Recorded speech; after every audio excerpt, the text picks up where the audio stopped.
Halo, Assalamualaikum warahmatullahi wabarakatuh. Salam bahagia. Pada kali ini, perkenalkan kami dari kelompok 3, yaitu akan berbagi ruang kolaborasi studi kasus modul 1.4. Kami beranggotakan Ibu Maulina Wijayatin, Ibu Neti Nurila, Ibu Putihat, dan saya sendiri Suwandoyo. Dalam ruang kolaborasi studi kasus modul 1.4, kami akan melakukan analisis kasus berdasarkan ada 4, yaitu 1. Teori disiplin positif, yang kedua posisi kontrol kita sebagai guru, yang ketiga segitiga restitusi, dan yang keempat refleksi.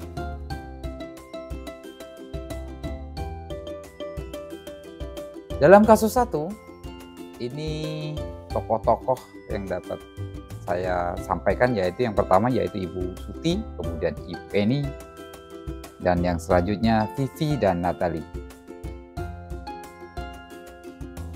Ringkasan cerita adalah Ibu Santi seorang guru matematika dan menjabat sebagai wali kelas. Karena Ibu Santi sakit, jadi Ibu Eni yang menggantikan tugas Ibu Santi. Sebagai guru pengganti, peserta didik belum terbiasa. Suatu ketika, Vivin dan Natali bersikap tidak sopan pada Ibu Eni. Meski Ibu Eni sudah menegur, suatu ketika Ibu Santi mendapat laporan dari peristiwa itu dan Ibu Santi berkolaborasi dengan Vivi dan Natali. Adapun disiplin positif yang dapat kita ambil di sini adalah Ibu Santi dapat mengontrol diri. Kemudian Ibu Santi menanyakan apakah Vivi dan Natali bersedia memperbaiki permasalahan atau dengan meminta maaf. Nah, ini berarti sikap Ibu Santi ya. Kemudian pada posisi kontrol kali ini Ibu Santi berada di posisi pembuat merasa bersalah. Hal itu dibuktikan dengan Ibu Santi menanyakan apakah mereka bersedia memperbaiki permasalahan yang ada. Dan Vivi dan Natali sempat ragu-ragu dan membela diri, namun pada akhirnya mengatakan akan meminta maaf. Nah, pada segitiga restitusi, ini yang dapat kita ambil adalah yang satu, menstabilkan identitas. Hal ini dapat kita lihat saat Ibu Santi menanyakan apakah Vivi dan Natali bersedia memperbaiki permasalahan yang ada. Nampak Vivi dan Natali sempat ragu, namun pada akhirnya mereka mengatakan akan meminta maaf. Kemudian sebagai validasi tindakan yang salah, jadi untuk validasinya Ibu Santi menanyakan kepada Vivi dan Natali, bila kalian sungguh-sungguh ingin meminta maaf, apakah yang bisa kalian lakukan untuk menggantikan rasa tidak hormat Ibu Eni? Kemudian pada segitiga restitusi, ini tentang menanyakan keyakinan, yang mana Ibu Santi berkata kepada Vivi dan Natali, apakah yang akan kalian lakukan untuk memperbaiki masalah? Apa ada gagasan? Nah, ini yang ditanyakan Ibu Santi. Kemudian sebagai refleksinya adalah posisi kontrol pembuat merasa bersalah merupakan tindakan yang membuat anak kurang memiliki budi pekerti yang timbul pada dirinya dan kurang berpikir kritis. Kita masuk ke kasus kedua, yang mana di dalam kasus kedua ini ada Sabrina dan ada Pak Lukman sebagai guru.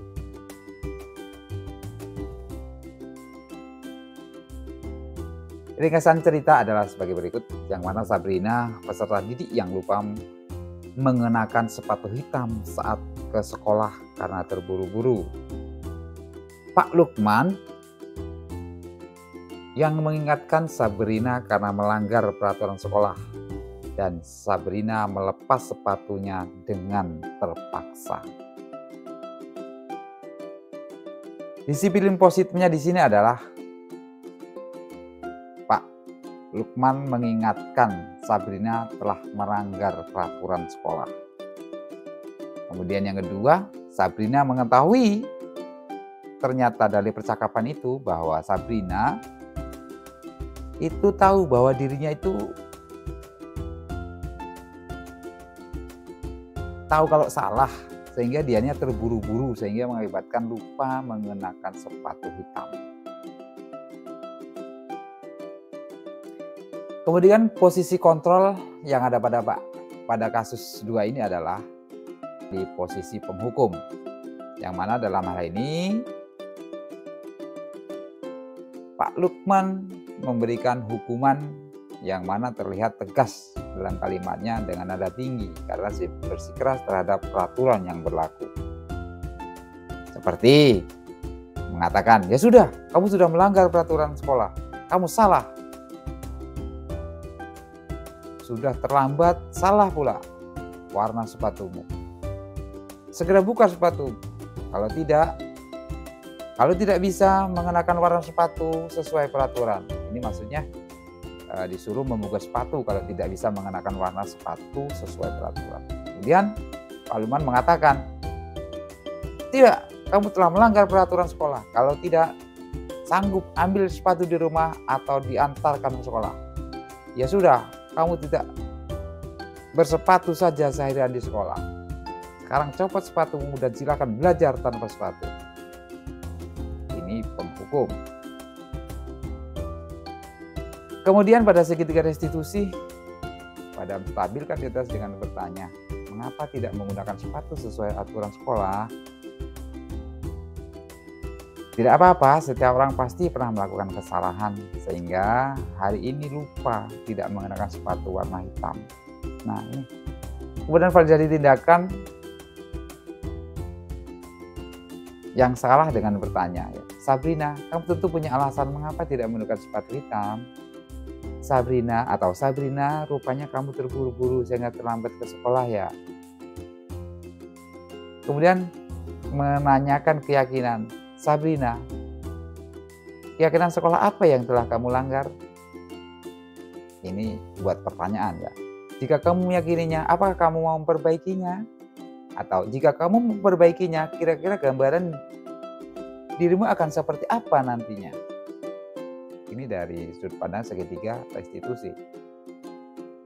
Kemudian sebagai refleksi atau dalam hal yang tidak dibenarkan, di sini murid akan merasa kecewa, tidak percaya diri, ini pasti. Kemudian menimbulkan rasa tidak terima atas perlakuan guru. Dan bisa jadi pada akhirnya tidak akan menyukai guru tersebut.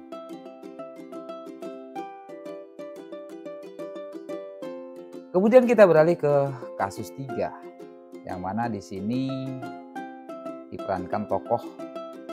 Yang pertama itu adalah Ibu Dani, kemudian yang kedua adalah Fajar sebagai siswa. Ringkasan cerita adalah dalam kelas bahasa Inggris ada seorang siswa yang bernama Fajar yang acuh tak acuh dengan tidur-tiduran, tidak memperhatikan Ibu Dani dalam ketika dijelaskan,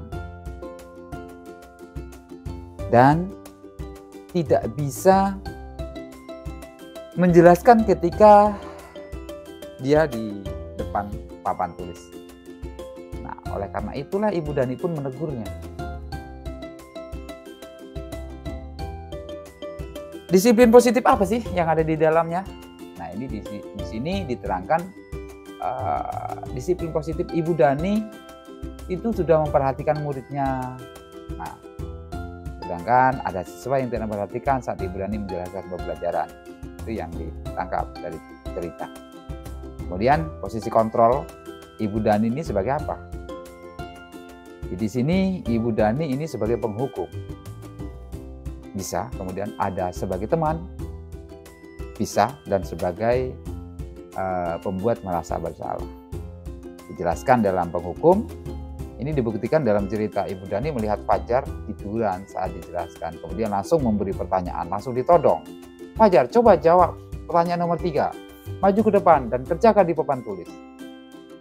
Kaget dong di sini. Kemudian ini sebagai bentuk hukuman. Kemudian sebagai teman, di sini Ibu Dani berkata, ayo Fajar, makanya jangan tidur-tiduran, lain kali perhatikan. Sudah sana, duduk kembali. Ini ketika dalam posisi kontrol. Ini juga sudah dijelaskan dalam posisi kontrol ini aja juga dalam merasa bersalah.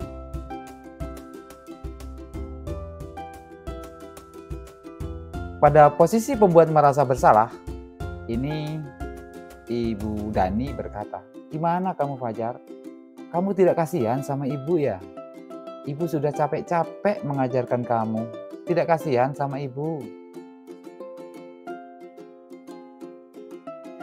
Kemudian dari segitiga restitusi, nah di sini Ibu Dani tidak nampak melakukan segitiga restitusi. Karena ceritanya selesai. Kemudian sebagai refleksi adalah dari kasus ini ada yang tidak terduga bahwa Fajar itu memerlukan kebutuhan untuk merasa diterima. Kalau kita perhatikan lebih dalam pemahaman materi pelajaran dalam bahasa Inggris, dan juga mungkin Fajar perlu perhatian khusus terhadap masalah yang mungkin dialami Fajar di luar kelas ataupun bahkan di rumah atau di luar sekolah, sehingganya mempengaruhi konsentrasi dan kemauannya dalam mengikuti pelajaran.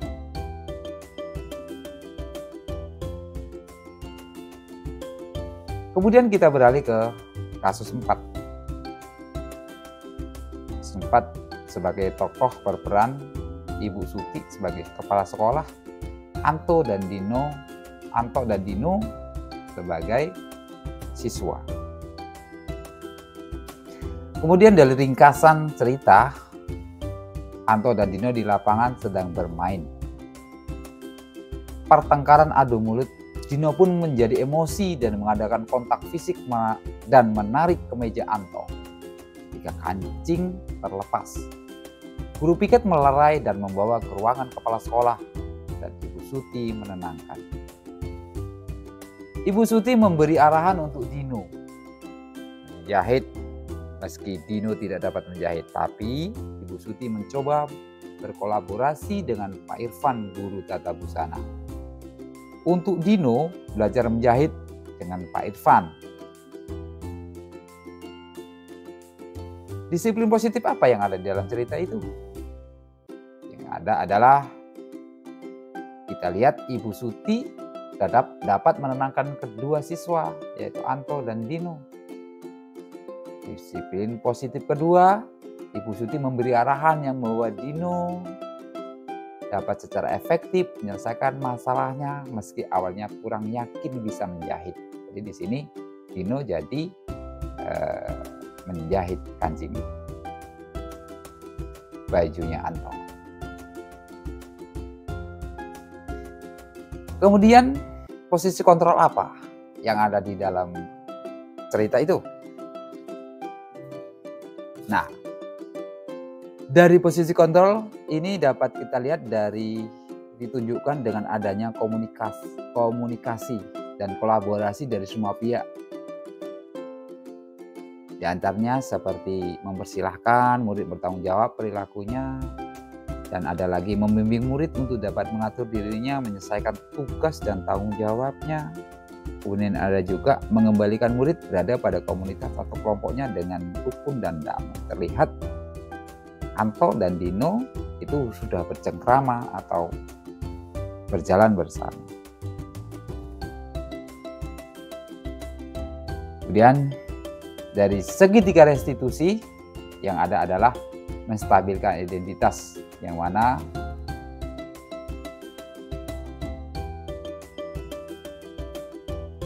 Dino, apakah kamu sedang marah? Nah, ini dalam cerita ini ada kata-kata, Dino, apa kamu sedang marah? Dino pun dan akhirnya Dino pun bercerita. Validasi tindakan apa yang ada? Nah, untuk merubah dan perbaiki kesalahannya dengan bertanggung jawab atas apa yang telah dilakukan dengan efektif, sehingga tumbuh rasa percaya diri Dino. Kemudian dalam menanyakan keyakinan, di sini Ibu Suti menanyakan keyakinan sekolah yang disepakati.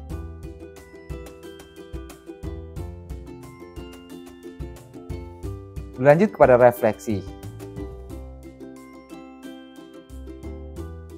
Dalam hal ini, seharusnya di sekolah,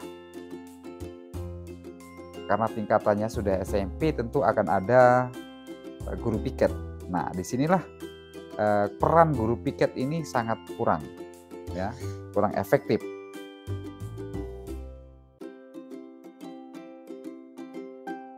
Dari cerita ilustrasi kasus 1, kasus 2, dan kasus 3 serta kasus 4, ini dapat kita tarik benang merah atau sebuah kesimpulan bahwa dalam menyelesaikan masalah di sekolah, ini seorang guru harus pandai dan bijak dalam menyelesaikan semua persoalan, terutama yang berhubungan dengan siswa.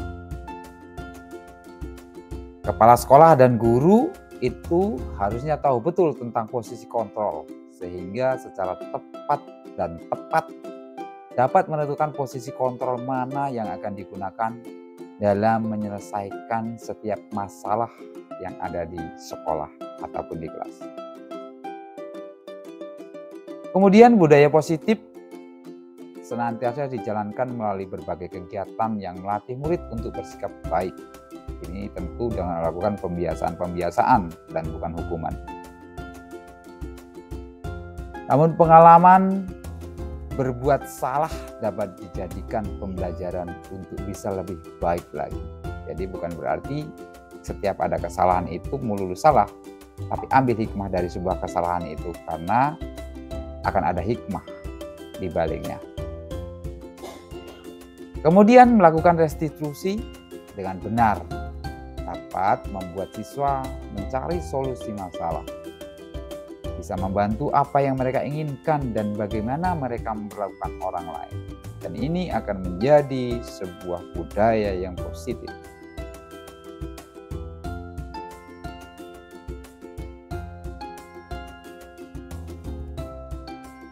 Itu aja penyampaian dari saya dari kelompok 3. Terima kasih.